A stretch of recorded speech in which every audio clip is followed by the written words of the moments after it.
Good day, everyone. How's everybody doing? Good. We got a great panel. We got a lot of energy. We have two leaders, both state and federal, and we're going to talk about what we're up against as a country from a civic perspective, from a nonpartisan perspective, and thinking about what works, because we've got a lot of experience up here. So, gentlemen, thanks for being here. I'm going to dispense with a long introduction. We got a very informed audience, and go right to you, Congressman. We have these reports now of a giant billion-dollar-plus fund that the president wants to take from the American taxpayer and give to allies, partisan warriors, political criminals and convicts, potentially. So your view of this thug fund, is it corrupt? Is it legal? What would you do about it?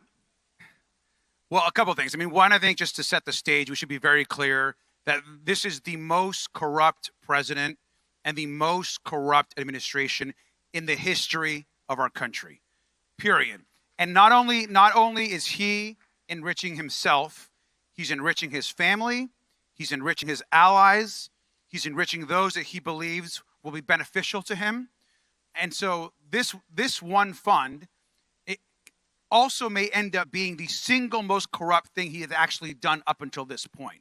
This is on top of all of the real estate deals, the grift, selling access to the White House, the crypto schemes, the way that he's doing foreign policy, but also enriching the Trump organization, the billion-dollar slush funds to Jared Kushner, and the list goes on and on. And the idea, what I've told folks, and we're just chatting about this, is he is literally stealing the hard-earned labor and funds of the American people and directly funneling it back to himself and to his allies. And so when we get, of course, our work is to get into the Congress with the majority in November.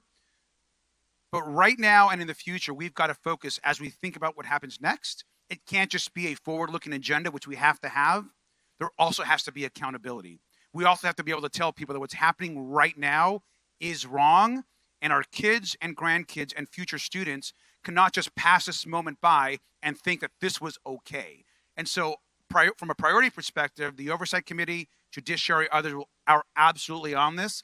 We're going to demand hearings, demand accountability, and push back whenever we can. Yeah, I'm curious how that fits into the upcoming election. So when we look at a country that lived through the effort to steal and overthrow an election with violence, it's the biggest stain on our modern history. And there was the accountability you mentioned. The probe into January 6th by the DOJ was actually the largest federal probe in American history, but then wiped away on the first day of this term with all of these pardons and now a fund for it. And so before we turn to the local pushback that's been so effective there, I did want to ask you, how do you look at the future elections when you have people who credibly say, well, if you're pardoned, you could probably get pardoned again. Now you're going to be funded if this isn't stopped in court. Why should people have confidence in these future elections, midterms, but especially the presidential, if there is a legal and now financial mechanism to support what could be another insurrection? I think that is why the accountability piece and leaders and all of us and Congress and whoever the nominee is on our side have to be very clear-eyed about what is happening right now is corrupt, is wrong, and there has to actually be accountability, criminal prosecutions, and hearings that happen in D.C. and across this country, because we cannot just allow the moment to go on and somehow normalize what's happening. I think one of the issues that we're going to have as a party is this idea that, yes, we have to focus on affordability. That's what the American public want. We have to focus on fixing healthcare. That's a critical concern. But a key part of our agenda has to be the party of fighting corruption, of taking on corporate and power of the executive and in D.C., and ensuring that people understand that what's happening now is not acceptable and can't happen again. Mayor Frey, what happened in Minnesota and what worked from your perspective? Well, Ari, I'm going to give the segue for you, because to the extent there's this thug fund, a whole lot of thugs came to Minneapolis in the form of ICE and Border Patrol. They terrorized our communities. It resulted in $203 million worth of damage in January alone. So if there's a $1 billion fund, it should come back to the people of Minneapolis.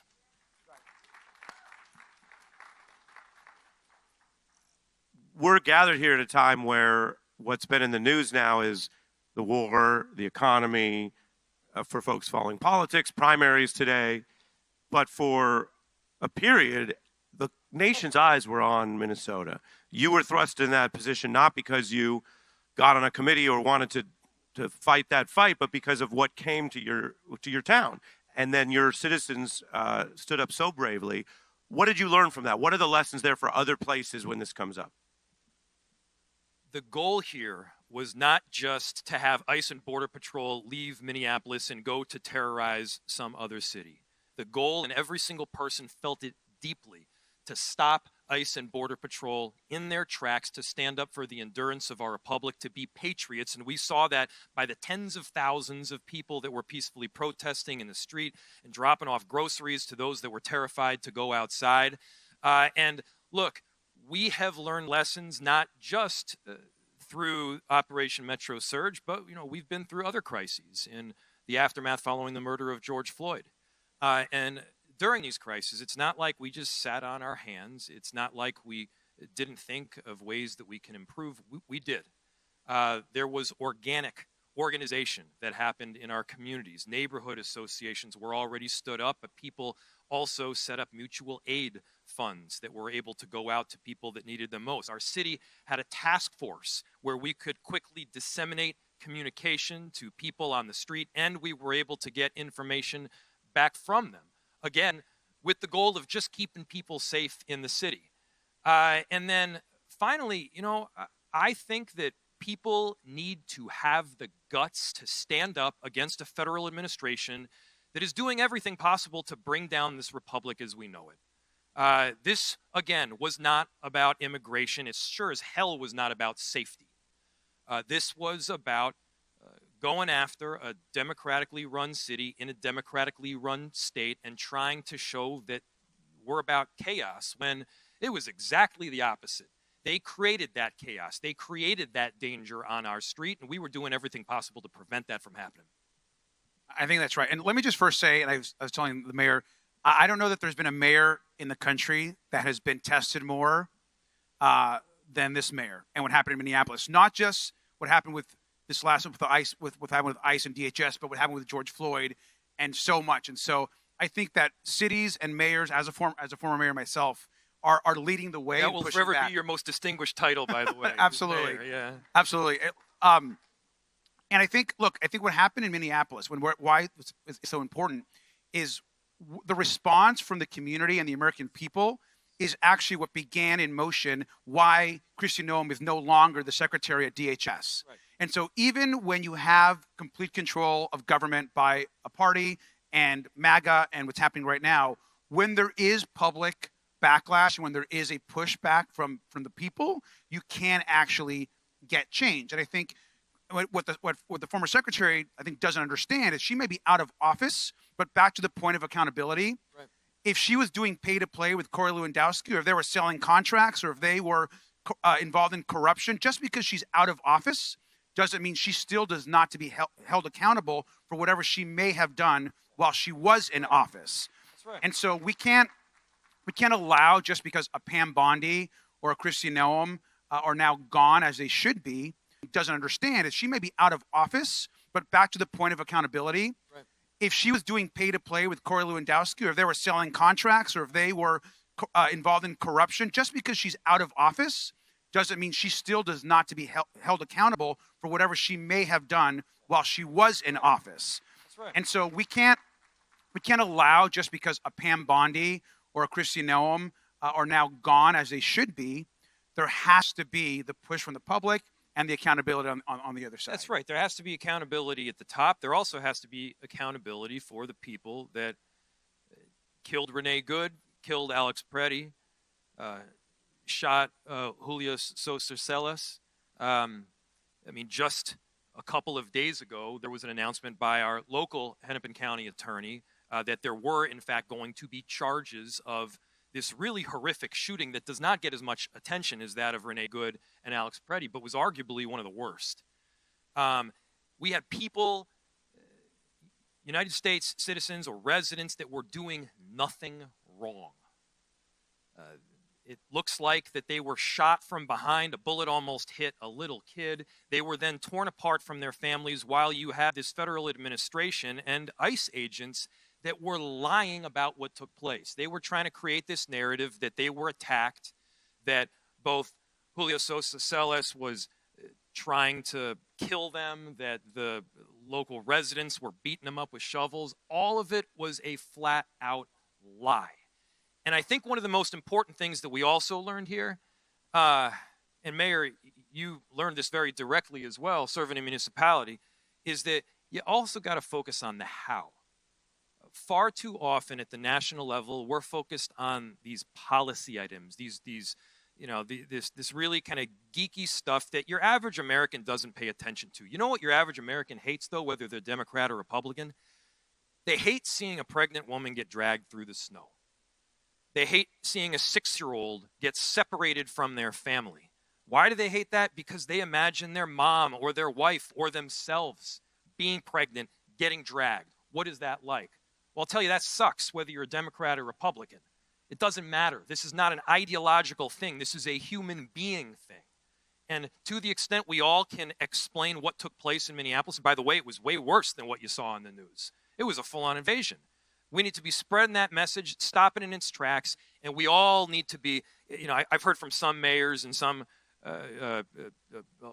business people, whatever, that, hey, we got to keep our head down, otherwise we'll attract, the eye of Sauron. No, man, you can't keep your head down. You got to speak up, speak out, otherwise you're going to be the one that's next. And Congressman, when you hear that and you look at the changes, you mentioned the changes in leadership, but we've also seen Stephen Miller, according to reporting, taking more of a backseat in the White House. Donald Trump is nothing if not a PR reality show communicator. Well, he's communicated a lot less about immigration in the last several months. How do you view what started in Minnesota and what the Congress is doing as affecting that in real time? Because to the mayor's point, sometimes Democrats are the party of the 10-year plan. And they're saying, well, when they get elected and then they do this and then the budget's going to be there and then they're going to offset it over here. And that's cool. But the mayor's referring to direct action and movements that may have actually changed some of immigration policy now, even before an election. Your thoughts on that? Look, I think that we have to look, and this is also speaking as like a progressive, an immigrant myself. I came to this country when I was a young kid. I did not become a U.S. citizen till my early 20s. I know what it's like to be in a college classroom, look around and not know if you're going to be end up getting a job or not. And so the experience that immigrants go through is real. We have to understand those. But at the same time, we lost the plot over the last 10 years. Immigrants, progressives, the average person, they also want a strong and secure border. We can have immigration reform, a pathway to citizenship, common sense, law enforcement relationships, and also humanity to teach people that folks are coming here because they are scared, they're starving, and they're desperate because their family, they want to take care of their family. And those same people, when you give them a chance or an opportunity to work, we're all reasonable. They understand that, you know what? We should have a secure border with a safe asylum system and making sure that folks have access to good immigration attorney. We can have that conversation and center and humanize the people that are suffering, that are coming across to this country. Because we should be a beacon and such a great place that we should want the world to look at us as a place where they want to be. I think that's a good thing. And I think as Democrats and progressive, we've got to recenter this immigration debate and use the example of what's happening in our cities, who are actually putting in place common sense solutions to actually put together a good policy. Look, Donald Trump right now is underwater on immigration, his top issue. The American public have turned on him. He's turned ICE into his own, essentially, federal police force. He couldn't get police chiefs to do it, so he turns to ICE, increases their budget tenfold, makes them larger than most militaries in the world. And if we think he has stopped using them, we got to get our head out of the sand. There are real opportunities for him to try to use ICE and his power over ICE at election centers come November. And so we've got to be very smart that the public right now is with us. And at the right opportunity, we got to retake this idea that somehow immigrants are some other thing and are not patriotic. Immigrants are some of the most patriotic people in this country. And if we want to talk about what patriotism means, real patriotism is actually not screaming and yelling, just think about me and America first. Real patriotism is actually taking care of the people in our country, compassion, kindness, being neighborly. And I think that's, as Democrats, we've got to take that argument back. Mayor? Yeah, and ICE is not just the federal police force that he's developed. It is his. And there's a historical analog here, which is the SS.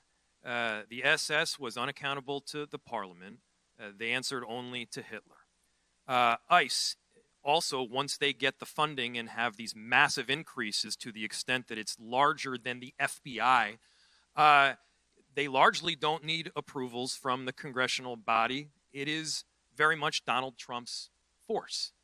And similar to the SS, it is used in our streets to terrorize people. Extensively, they use the Department of Justice and weaponize it against local elected officials.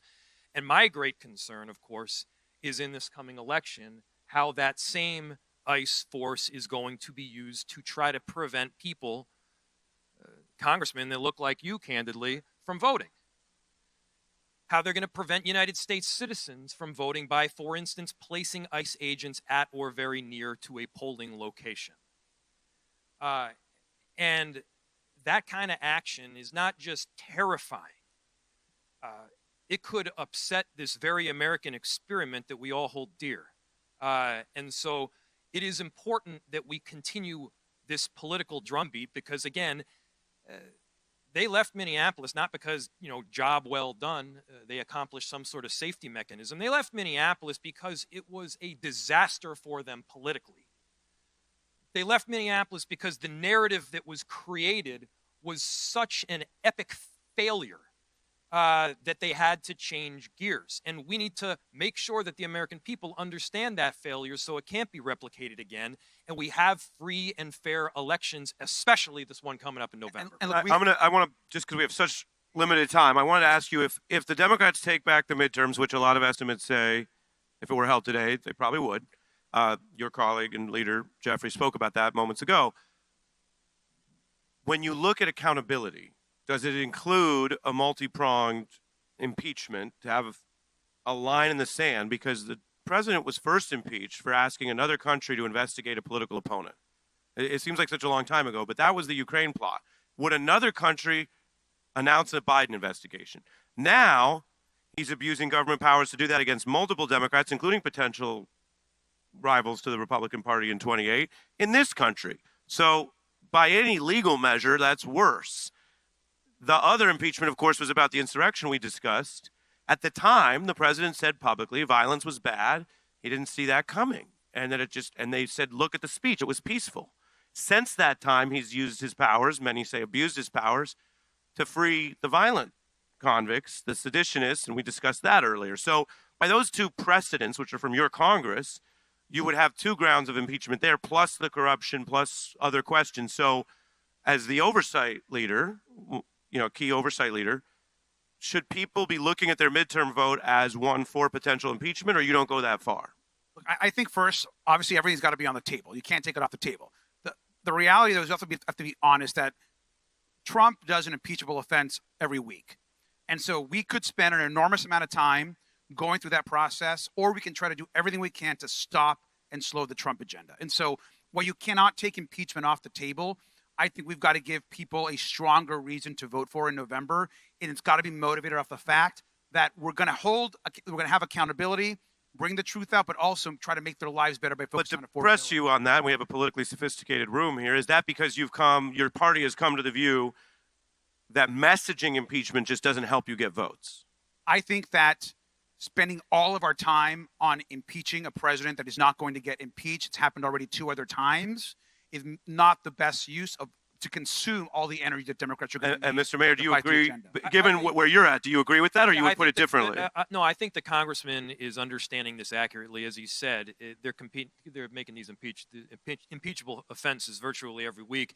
And the other point here is, And I'll let you finish, but yeah, that's not the greatest legal argument, because if No, it's somebody's not. gang banging every week or stealing every week, and you go, well, this gang keeps stealing. It's not. So, But the piece so is go this. ahead. But how do you speak to that logically? I mean, here's how I speak to it. The opposite of Donald Trump extremism is not the opposite extreme. The opposite of Donald Trump extremism is good, thoughtful governance, where you're loving your country more than your ideology, and you're not just taking whatever it is that Donald Trump does and, having a leftist tint on it. We have a greater obligation than to that exclusively of our party. We have an obligation to maintain and uphold this great democracy. We have an obligation, as the congressman mentioned, to actually do things that help people. And if you're spending all your time spinning your wheels trying to counter Donald Trump, you're not actually helping anyone. We gotta not just counter Donald Trump, it's going on offense. And of course, it's also not off the table, to be very clear. I mean, we should be clear, it's not off the table, but we have to have a broader agenda and message. I think, and right now, just putting all of our energy on impeachment, we should be impeaching the guy every single week. Was it a pretty good answer for you guys? Good answer. We don't go full Jeb Bush and say, please clap. I was just curious how you felt. If you remember, does anyone remember please clap? Never a good sign. We have a submitted question, so I want to read this out, and then we're going to end. I want to end with a lightning round, which is the fast answers. But this is for the mayor. What do you think Congress should do to prevent what happened in Minneapolis and other cities? What should the next president do? Obviously, that would depend on policy. But you specifically already said today you don't look at it as, oh, NIMBY, hey, stop leaving, stop with my city and who cares about the rest. And a lot of Democratic local leaders have sort of linked arms. So what can other cities do either to prevent it from happening or if they're greeted with it? The first part of the answer is going to be really boring, which is make sure you're doing emergency management training. We ran extensive National Incident Management System training. We had a full understanding of, we ran simulations, practices, all culminating in a trip out to Emmitsburg, Maryland, not too far from here, to make sure that we were prepared no matter what went down. To the mayors out there, strongly recommend doing so. And to the people of America, I mentioned focusing on the how as opposed to sanctuary city policy or separation ordinance. You want to focus on what you are not okay with, not just as Democrats, but as American people. What are the values that we hold dear that we're not going to abandon? And again, standing up for your neighbor, one of the most important pieces I thought was this sentiment that we weren't just standing up for immigrants. These were like our neighbors. You don't look at these people as immigrants in Minneapolis. They're like your banker, they're your insurance agent, they're my babysitter, my security detail, people that you meet when you're walking down the street. These are the people of our city that have made our Minneapolis a better place. And not just Minneapolis, Long Beach, New York City, you name it. And I think that we have a great opportunity to take this narrative, which is the truth that came out of Minneapolis, and this great neighboring, which can in fact be a verb, take it nationwide. I want to get in another topic while we're here, and I don't know that it's been hit a lot today, which is, Congressman, the work that has happened in Congress on accountability for Epstein survivors and victims and transparency across multiple administrations. As someone who covers Congress and the news, strangely, it has become one of the most bipartisan exceptions of any topic in this era. It didn't start that way, and that doesn't include Donald Trump, but I said Congress. You found with your colleagues and with Kana, with Massey, who's up for an election today that involves taking a risk for this issue, you found bipartisan veto-proof supermajorities. So given that I think everyone here knows a lot about the history of Epstein, I wanted to actually have you tell us about that part, in addition to whatever else you want to share, that's something that Ro Khanna started and others that's looked like a long shot became veto-proof. I'm not aware of any other major domestic issue that's overridden Donald Trump's opposition to this Republican Congress saying don't do it, then they don't do it. So can you walk us through that? And then, to sound naive, could you fashion that coalition for anything else? So I agree with as far as it being bipartisan in the Congress and also bipartisan in the country. So I go out and talk to folks, Republican, Democrat, not affiliated. The average person knows what's going on. The Epstein investigation has broken through in a way that other issues have not. And so the folks at the barbershop, the folks at the supermarket, when they stop me, they're asking me about the Jeffrey Epstein investigation. And people have watched and are following this on late night TV, on Saturday Night Live, on their favorite podcast, so it has broken through. Look, what happened, and I think it started in a bipartisan way in the committee, in oversight. If we all remember, you go back 6 months ago, 7 months ago, you started seeing all these emails coming out between maybe the president, Ghislaine. You saw the photos coming out from Mar-a-Lago and other places, the videos of Epstein Island.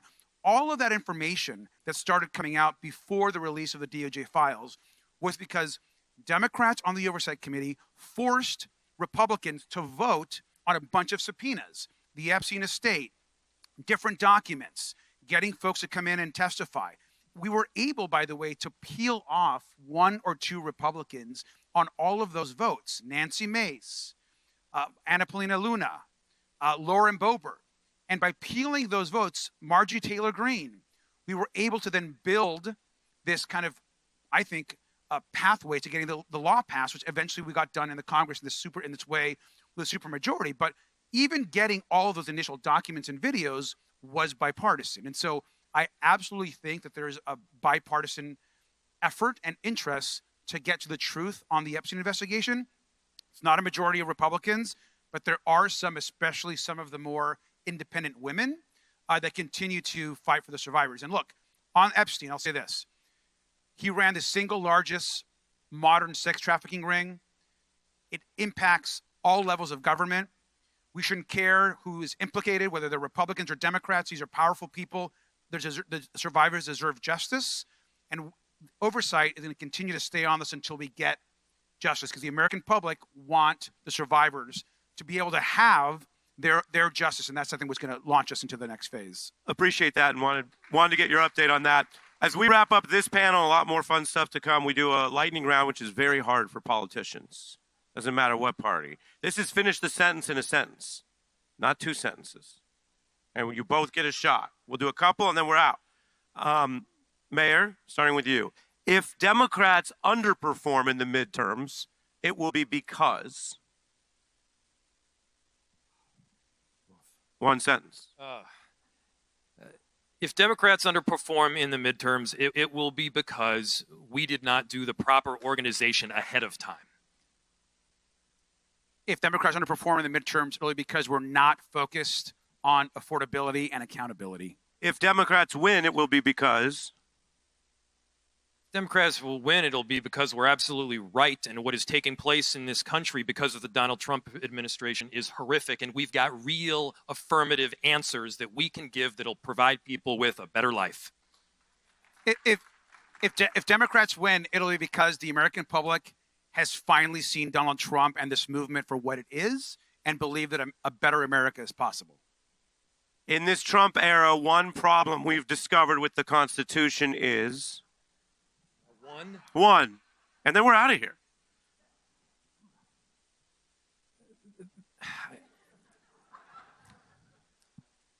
It's not a guarantee.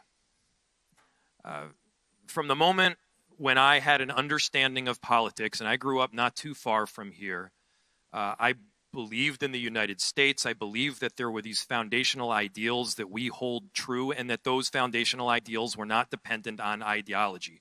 What we saw in Minneapolis, and we are now seeing coming out of the halls of government, and specifically the White House, is that it's not guaranteed that this republic lasts 10 and 20 and 30 years from now. And it is on all of us, not just to bend the arc of justice, but to hold true for a country and this experiment, and to have that mean more than partisan bickering or ideology or anything else, which also means that Republicans have to have the guts to tell MAGA people what they don't want to hear. It means that we have to have the guts to stand up when something is wrong at the threat of getting prosecuted by the Department of Justice. It means we have to have also the guts at times to tell our own side what they don't want to hear. That was more than a sentence. It was more than a sentence. And finally, in 1 sentence, Congressman Garcia, we're leaving the stage one thing that works about the Constitution. Oh, that works? Yeah. Oh, man. First Amendment. Yeah, that's right. Look. I think just recognizing that the press plays and must always play a critical part of our government and our democracy, and is there to protect the people. Please join me in thanking our guests today. Thank you all.